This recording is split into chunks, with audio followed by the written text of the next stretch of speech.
ईश्वर के सभी प्रिय भक्तों को मेरा सादर प्रणाम।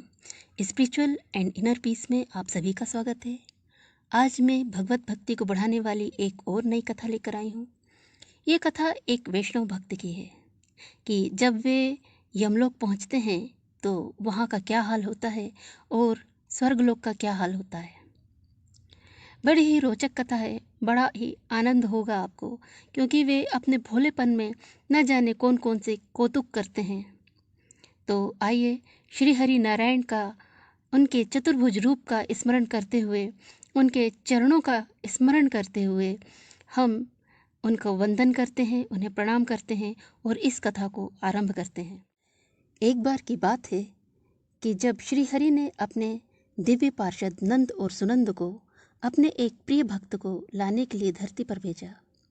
नंद और सुनंद बड़े ही सहज भाव से भारतवर्ष के इस पुण्य भूमि पर पहुँचे और उन महानुभाव से कहने लगे कि धरती पर अब आपका प्रारब्ध संपूर्ण हो चुका है। अतः भक्त वत्सल श्री हरि नारायण ने आपको अपने धाम लाने के लिए हमें आज्ञा दी है और हमें आपके पास भेजा है। परंतु नंद और सुनंद इस बात से सर्वथा अनभिज्ञ थे कि उनके सामने एक बड़ा ही विकट परिस्थिति उत्पन्न होने वाली है। जब उन महानुभाव ने यह बात सुनी कि भगवान ने उन्हें बुलाया है, तो वे कहने लगे कि निश्चय ही प्रभु ने आप लोगों को किसी अन्य व्यक्ति को लाने के लिए भेजा होगा। आप तो भूलवश मेरे पास आ गए हैं और उनके साथ जाने से अस्वीकार कर दिया। ये बात उनकी अस्वीकार कर दी। तब सुनंद ने बड़ी ही कठिनाई से उन्हें समझाया कि प्रभु तो अपार करुणा सागर हैं। यदि कोई दंभ से भी, यदि कोई भूल से भी उनका नाम ले लेता है तो वे उसके पाप और अपराधों को नहीं देखते, और वे तो सर्वज्ञ हैं, सर्वसमर्थ हैं। भगवान ने उन्हें ही लाने के लिए भेजा है। बड़ी कठिनाई से जब उन संत को, उन भगवत भक्त को इस बात का विश्वास हुआ, तब क्या होना था।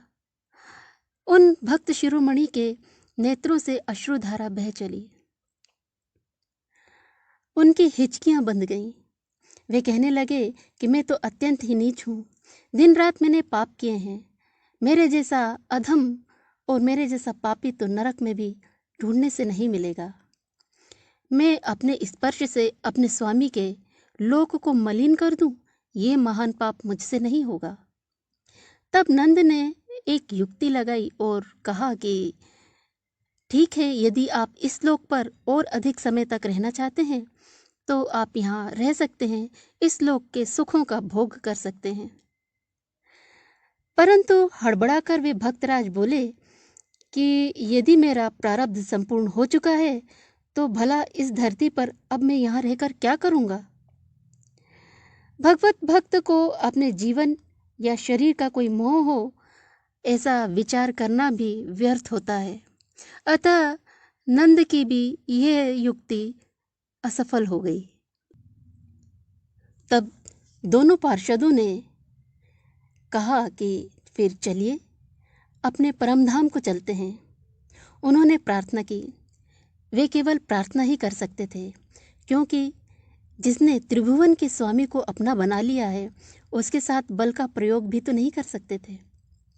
स्वयं नारायण भी यदि चाहते तो बल का प्रयोग नहीं करते, क्योंकि वैष्णव भक्त तो अपने आराध्य के भांति ही सर्वतंत्र होते हैं, स्वतंत्र होते हैं। उनकी इच्छा के विपरीत कुछ भी नहीं किया जा सकता। भला इतना साहस, इतनी शक्ति किसमें है। तब वे भक्त बोले कि मैं तो पामर प्राणी हूँ, मैं तो नरक में ही जाऊँगा। कहाँ हैं यमदूत? आप लोग मुझे घोर नरक में ढकेल दीजिए, वहाँ पटक दीजिए। आप लोग बैकुंठ पधारें और यहाँ से प्रस्थान करें। अब नंद और सुनंद बड़े ही असमंजस में फंस गए कि एक और त्रिलोकी नाथ की आज्ञा है कि इन महानुभाव को लेकर आएं, दूसरी ओर ये भक्तराज हैं कि जाने के लिए तैयार ही नहीं होते। बैकुंठ का नाम सुनते हैं तो थर थर कांपने लगते हैं और ना ही प्रारब्ध समाप्त होने पर उसे बढ़ाने ही दे रहे हैं। और फिर भला एक वैष्णव भक्त को वे नरक कैसे भेज सकते हैं? और किसका इतना साहस हुआ कि इनकी इच्छा में कोई बाधा डाले? अब उनकी इच्छा नरक जाने की है और नरक भेज भी नहीं सकते। बैकुंठ ले जाना है, बैकुंठनाथ का आदेश है और वे बैकुंठ जाने के लिए तैयार नहीं है और बाधा भी नहीं डाल सकते क्योंकि इसका दोष बड़ा भारी होता है। अब तो नंद और सुनंद बड़े ही असमंजस में फंस गए थे। ऐसी विडंबनापूर्ण स्थिति उन्होंने आज से पहले कभी नहीं देखी थी। जब वे हर प्रयास में असफल हो गए तब भक्त भयहारी श्रीहरि नारायण के चरणों का ध्यान करने लगे और उनका चिंतन करने लगे। एक बार फिर उन्हें सुनाई दिया कि आप लोग पधारें और बैकुंठ की ओर प्रस्थान करें, परंतु इस बार आवाज़ वीणा की झनकार के साथ आई थी। मुड़कर देखा तो वहाँ नारद जी खड़े थे। दोनों ने ही अपनी अंजलि जोड़कर उन्हें प्रणाम किया। अब उन्हें कुछ नहीं करना था। अब इसकी चिंता संयमनी पति धर्मराज करें या फिर प्रजापति ब्रह्मा या फिर नारद जी क्या करने जा रहे हैं, इस विषय में ही उन्हें कोई विचार करना था। वे तो बैकुंठ लौटकर भगवान को ये कह देंगे कि देवर्षि नारद जी ने उन्हें लौट जाने की आज्ञा दी है। आज धर्मराज को भी पता चलने वाला था कि उनके निर्णय का मापदंड कितना छोटा है। जब भक्तराज ने नारद जी को प्रणाम किया तब वे बोले कि ये तो यमदूत हैं और आप इनके साथ जाइए। ये यमदूत नारद जी की प्रेरणा से ही वहाँ आए थे। तब वे भक्त उनके रूप को देखकर बड़े ही विस्मित हुए। ना जाने धरती के लोग यमदूतों के विषय में कैसी कैसी बातें करते हैं कि वे बड़े ही विकराल हैं और मार्ग में प्राणियों को, उनके जीवों को बड़ा ही कष्ट देते हैं और यातनाएं देते हैं। परंतु ये तो बड़े ही विनयी हैं, बड़े ही विनम्र हैं। क्या हुआ यदि इनका वर्ण काला है, ये कृष्ण वर्ण के हैं। नारद जी की आज्ञा पाकर वे भक्तराज यमदूतों के साथ यमपुरी की ओर चल पड़े। मार्ग में वे विचार कर रहे थे कि कितना मनोहर दृश्य है। मंद मंद पवन के झोंके हैं और शीतल झरनों की मधुर कलकल की ध्वनि है। संपूर्ण पथ अलौकिक पुष्पों से सुसज्जित है। कोकिल की मधुर गूंज, मयूर का नृत्य जैसे एक स्वागत समारोह प्रस्तुत कर रहा हो। इसकी तुलना तो सर्वलोक से भी नहीं की जा सकती। स्वर्गलोक का वैभव भी इसके आगे उन्हें तुच्छ नजर आ रहा था।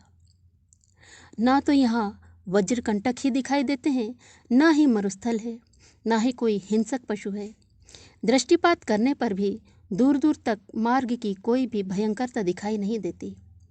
जब वे यमलोक पहुँचे तो धर्मराज उनकी मंगल आरती करके उनका स्वागत करने लगे और बड़े ही विनम्रता के साथ पूछा कि मार्ग में आपको कोई कष्ट तो नहीं पहुँचा? आज संयमनी के सिंहासन पर उन भक्त को बैठाकर उनका पूजन अर्चन किया गया। कभी कभी महरलोक, तपोलोक, जनलोक और सतोलोक से ऋषिगण आते जाते रहते थे, परंतु कर्मभूमि से प्रथम बार कोई भगवत भक्त यहाँ पधारा था। आज प्रथम बार संयमनीपुरी के अधिपति यमराज को किसी भगवत भक्त के सत्कार का सौभाग्य मिला था। आग्रह करने पर किसी प्रकार उन संत ने अर्घ्य और पुष्प को स्वीकार कर लिया, परंतु अपने चरणों को धोने नहीं दिया। जब किसी प्रकार पूजन पूर्ण हुआ तो वे कहने लगे कि आप मुझे हाथ क्यों जोड़ते हैं? और धर्मराज ने उन्हें प्रणाम किया। तब हड़बड़ाकर वे संत उठ खड़े हुए और धर्मराज का हाथ पकड़ लिया। तब गदगद कंठ से धर्मराज बोले कि देवर्षि बड़े ही कृपालु हैं। आज उन्हीं की कृपा से आपके श्री चरणों का मुझे दर्शन हुआ है। आज मेरा संयमनीपुरी में निवास करना सार्थक हुआ है। धर्मराज का रोम रोम आज पुलकित हो रहा था, क्योंकि प्रथम बार कोई वैष्णव भक्त उनके यमपुरी में पधारा था। जहाँ दो भक्त मिल जाएं, वहाँ भगवत गुणानुवाद के अतिरिक्त और क्या हो सकता है। श्री हरि के गुणगान के अतिरिक्त करने और सुनने के लिए और क्या विषय हो सकता है। वे वहाँ के सभी लोगों से कहते कि आओ भगवत गुणानुवाद सुनो। आज संयमनीपुरी तो जैसे सत्संग भवन बन चुकी थी। यमदूत पृथ्वी से जीवों को उनके कर्मों के अनुसार घसीटते और पीटते हुए उन्हें यातना देते हुए लाते, और यमपुरी पहुँचते ही उन्हें ये बात समझ ही नहीं आती कि आगे क्या करना है, क्योंकि पृथ्वी से ये जो बाबा जी आए हुए हैं, ये यमराज कुछ बोलें उसके पहले ही पापी आत्मा और पुण्य आत्माओं को समान भाव से उनका स्वागत करने लगते। वे उदार संत सोचते हैं कि जब धर्मराज मुझ जैसे पापी को इतने सत्कार के साथ में भगवत कथा सुनाते हैं, तो दूसरे जीवों को तो वे ब्रह्मलोक कम से कम भेज ही देंगे। और बड़ी ही विनम्रता से वे पूछते हैं कि ये महाभाग बैकुंठ जाने वाले हैं या फिर ब्रह्मलोक। तब बड़ी ही विनम्रता से धर्मराज उत्तर देते हैं कि बैकुंठनाथ के प्रियजन यदि स्वयं ही कृपा करते हैं तो ही हमें उनके दर्शन प्राप्त होते हैं। ब्रह्मलोक का मार्ग भी यहाँ से होकर नहीं जाता। पितृयान से भी जो लोग पितामह के लोग जाते हैं, उनका दर्शन भी हम केवल दूर से ही कर सकते हैं। तब संत ने कहा कि फिर तो आप इन्हें स्वर्ग भेज ही दें। अब तो धर्मराज को भी विवश होना पड़ा। उन्होंने अपना मस्तक झुकाकर कहा कि मैं तो केवल कर्मों का निर्णय ही कर सकता हूँ, किंतु आपकी आज्ञा का पालन अवश्य होगा। आपकी केवल इच्छा ही इन्हें दीर्घ काल तक स्वर्गलोक में निवास देने के लिए पर्याप्त है। अब तो यमपुरी मृत्युलोक और स्वर्गलोक के बीच का केवल पड़ाव बनकर ही रह गई थी। जीव वहां पहुंचते और स्वर्ग भेज दिए जाते। कुछ समय के पश्चात तो धर्मराज ने भी लेखा जोखा पूछना बंद कर दिया। अमरावती में अवांछनीय भीड़ लगने लगी। ना तो यमराज ही कुछ कर सकते थे और ना ही इंद्रदेव। एक भगवत भक्त के संकल्प से जो इंद्रलोक पहुँचे, उन्हें स्वयं इंद्रदेव भी नहीं निकाल सकते थे। ऐसा साहस करने पर या ऐसा विचार भी लाने पर स्वयं इंद्रदेव को भी मृत्युलोक में गिरना पड़ता। दूसरी ओर चित्रगुप्त जी, जिन्होंने उत्पन्न होते ही सर्वप्रथम अपने लिए कार्य पूछा था, जिन्हें पल भर भी खाली बैठना बिल्कुल पसंद नहीं था, आज वे भी निष्क्रिय बैठे हुए थे, क्योंकि जब सभी को स्वर्ग भेजना है तो कर्मों का हिसाब किताब रखने से भी क्या लाभ होना था। जिन्होंने लेखनी के साथ ही जन्म लिया था, उनकी लेखनी भी आज व्यर्थ हो चुकी थी। वे आज कुछ झुंझलाहट के साथ धर्मराज से कह रहे थे कि यदि आप कहें तो ब्रह्मा जी के पास जाकर कोई अन्य कार्य के लिए मैं निवेदन करूं, उनसे प्रार्थना करूं। स्वामी, हम लोगों को भी यदि आज्ञा हो तो ब्रह्मलोक जा सकते हैं। एक पूरा समाज आज धर्मराज के समक्ष हाथ जोड़कर खड़ा था और कह रहा था कि यदि किसी को नरक जाना ही नहीं है तो भला नरक के व्यवस्थापक यहाँ रहकर क्या करेंगे। ये सारी बातें जब उन भक्तराज के कानों में पड़ी तो वे बोले कि आप लोग श्री हरि के परम पावन चरित्रों का श्रवण करें, क्योंकि वे तो यही समझ रहे थे कि संभवतः धर्मराज ने उन्हें डांटा होगा, जिससे क्षुब्ध होकर वे जाने की बात कर रहे हैं। उन्हें सांत्वना देने लगे कि आपके स्वामी तो बड़े ही कृपालु हैं, बड़े ही दयालु हैं, भक्त अग्रगण्य हैं। मुझे जैसे अधम पुरुष के साथ भी वे इतनी विनम्रता से व्यवहार करते हैं।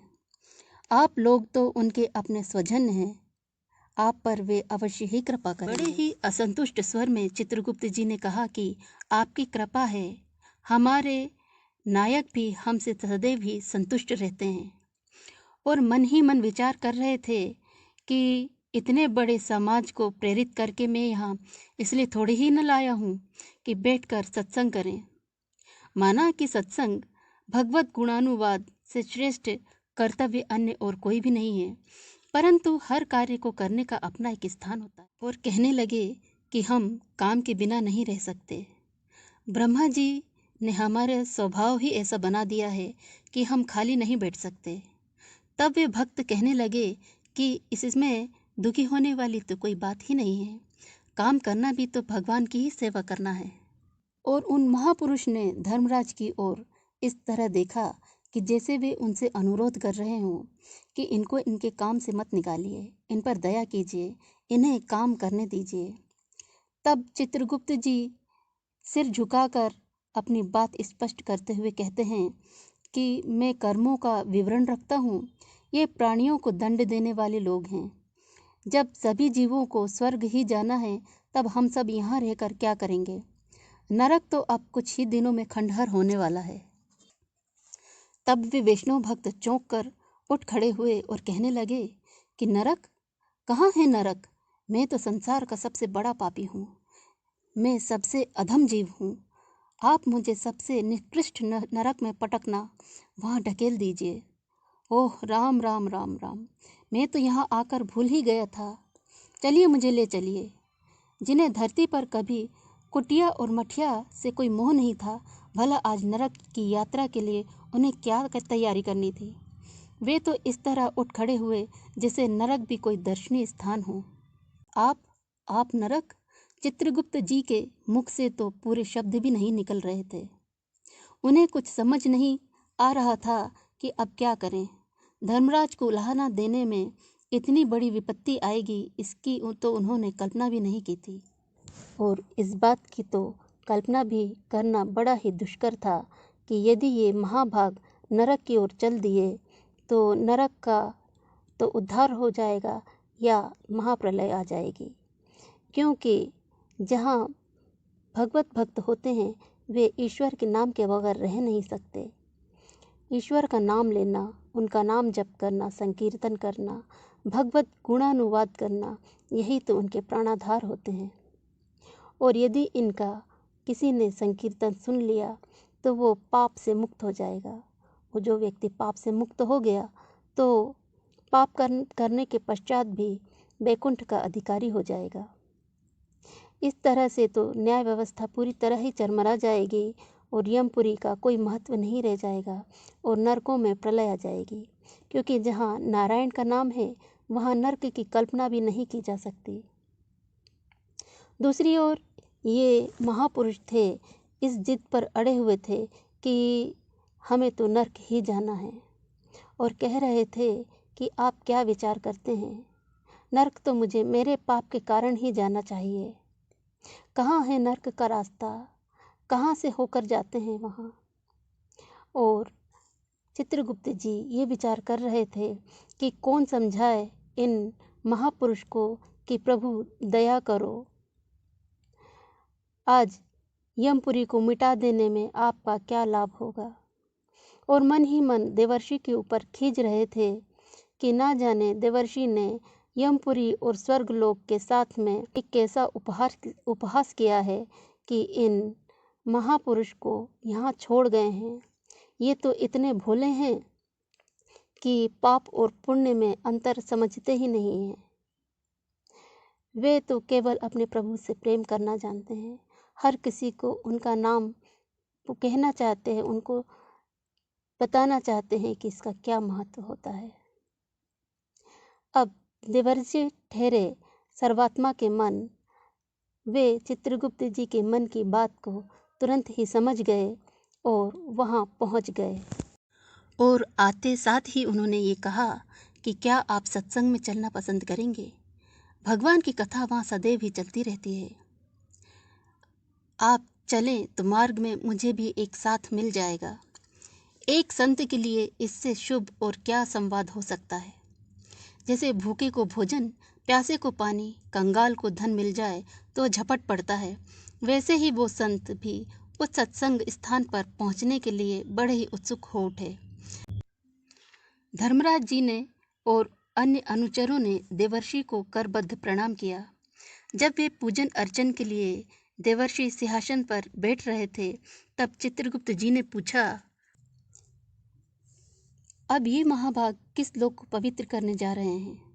तब बड़े ही मंद मुस्कान के साथ में देवर्षि ने कहा, प्रतीत होता है आपकी बड़ी ही श्रद्धा हो चली है इनमें। तब चित्रगुप्त जी बोले, हमारे ऐसे भाग्य कहाँ। भगवत भक्तों के श्री चरणों में हमारी श्रद्धा हो, ऐसा तो सौभाग्य से ही मिलता है। आपके पावन चरणों के दर्शन हमें कृतार्थ करते हैं, इससे अधिक का लोभ भी हमें नहीं है। तब नारद जी बोले कि आप चिंता ना करें, अब वे पुनः आपको संकोच में डालने नहीं आएंगे। वे तो श्री हरि के समीप उनकी सेवा में स्वीकृत हो चुके हैं। परंतु चित्रगुप्त जी को तो यही कौतूहल था कि वे तो बैकुंठ जाना ही नहीं चाहते। वे महाभाग जाना तो नहीं चाहते थे और वे जाते भी नहीं, परंतु श्याम सुंदर भी उन्हें कहाँ छोड़ने वाले थे। देवर्षि नारद का स्वर अब बड़ा ही भावपूर्ण हो चुका था। देवर्षि नारद जी कह रहे थे कि मैं उन्हें यहाँ से कैलाश की ओर ले जा रहा हूँ, और वे इतना कहकर उनसे आज्ञा लेकर विदा लेकर वहाँ से चल पड़े। रास्ते में ही महादेव उन्हें मिल गए। अब क्या था, महादेव भोलेनाथ उन संत महात्मा को भगवान के चरित्र, उनके अवतारों की कथा सुना रहे थे और चलते जा रहे थे। कब वे द्वार तक पहुंच गए, किसी को कुछ पता ही नहीं चल सका। उन महाभाग को ये मालूम ही नहीं पड़ा, ये ज्ञात ही नहीं हुआ कि बैकुंठ आ गया है।